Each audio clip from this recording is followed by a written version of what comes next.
Hello everyone, my name's Sarah, and I have this gorgeous sunfish sailboat here with me today. This is my boat MEO, M-E-O.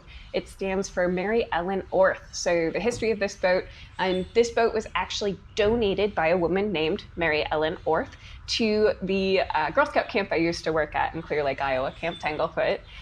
It was donated to them after she passed away, but because it's a bit of an older boat, they didn't really have room for it. So I, in turn, got it, and I've been trying my best to keep her up and keep her sailing because she's really beautiful, so I'm trying my best. So that's kind of the point of this video series, is to go through some of the fixes I'm going to try and do to keep her sailing. There we go.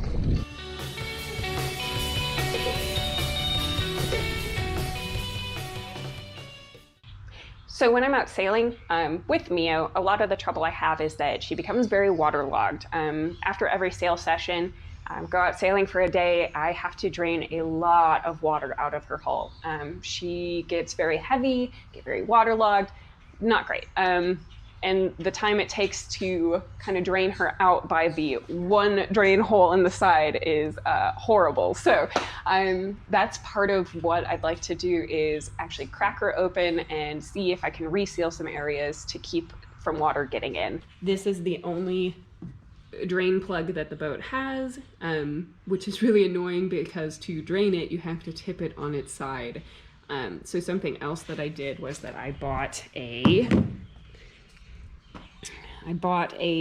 drain plug, little plasticky guy, and I'd like to affix it right here to the back end of the boat, so that when we kind of drive away, it can drain out quite a bit more, or you can easily tip it from the top end there of the trailer, tip it back to drain it out.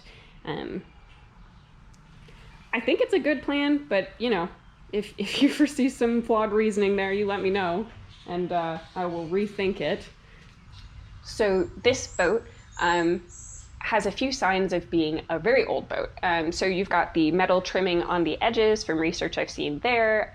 That's usually a I think 1971.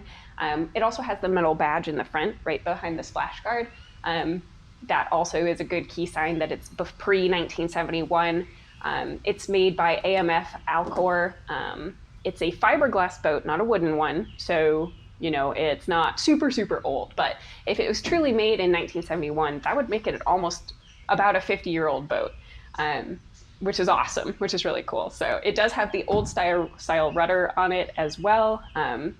Something I had considered is upgrading that while I have it torn into halves, so I don't have to drill a hole in the top deck.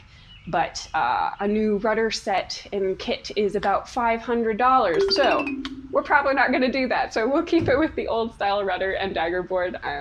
Though it's wooden, they're in rough shape as well. I don't know if I'm going to be able to fix anything up with that. I don't really know what I'm doing with that. So, I mean, I don't really know what I'm doing with this either, but you know, neither here nor there. I have done some fixes already, just some really rudimentary patch jobs to the cockpit as well as the underside of the hull. This is a bigger patch that I did, and then proceeded to drill through it when I fixed something on the backside, so I'd like to clean that up quite a bit. They used to have a patch on it. Hold on. Somebody had initially done a patch on it that came right off, so they tried, but I tried to make it quite a bit more stable, especially because when you hike, or when you're tipping the boat over, that's usually where I end up putting my foot, which is where I assume that soft spot kind of came from. So I really just made it so that it would hold. It's not pretty by far. Might see about trying to get that fixed up a little bit, or at least smoothing it out and painting, maybe. We'll see. I'd like to see the back end of that, what the inside of the hull looks like from kind of what I did there.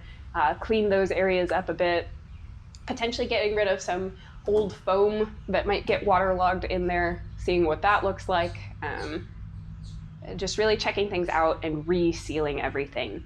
A known issue with the older boats like this is that actually inside the kind of cockpit area, the storage space, where it connects to the top side of the hull and that storage space, they didn't really do a great job of sealing in that area. So probably resealing that, resealing everything else, and hopefully she'll become watertight.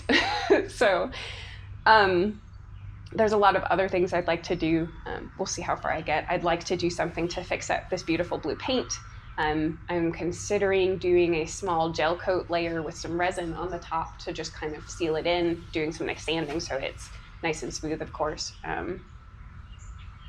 We'll see how it goes.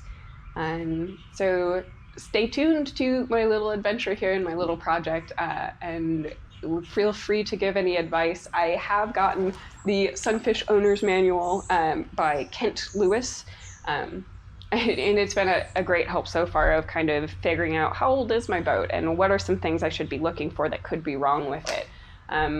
So thank you guys for making this. It's amazing. Beautiful pictures. I'll put an Amazon link in the description below, actually, if you wanted to check it out as well. So yeah, I guess let's get started. We'll see what we can do.